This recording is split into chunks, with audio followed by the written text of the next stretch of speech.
Welcome to another walkthrough of a chi-square goodness of fit test. In this problem, we're looking at whether there's a disproportion in declared major. So in this sample data set, we have people that are declared as psych, business, and nursing major.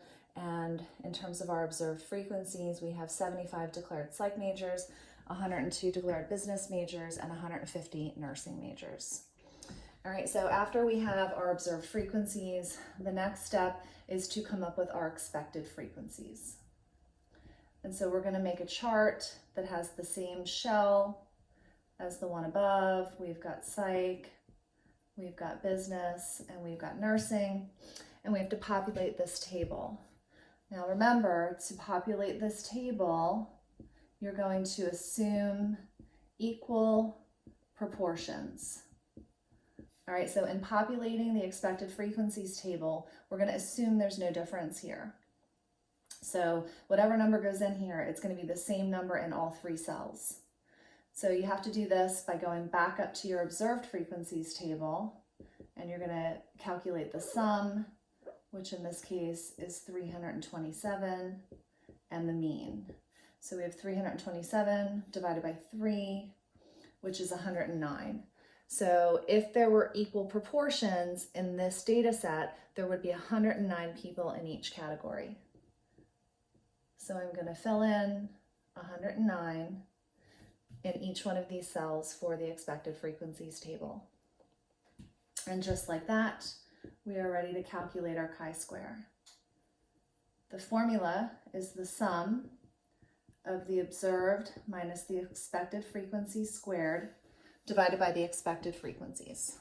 All right, so for each group, we are going to take the observed frequency, subtract the expected frequency, square it, and then divide by the expected frequency. All right, so we're going to start with psychology. So for psychology, the observed frequency is 75, subtract the expected frequency, which is 109. We're going to square that and divide by the expected, which is 109. And just for clarity's sake, I'm going to label this as psych. Okay, then we're going to put a big plus sign here. We're going to do the same thing for business. So for business, the observed is 102, the expected is 109. Square that and divide by the expected, which is 109. And this is business. And then finally, we're going to do the same thing for nursing.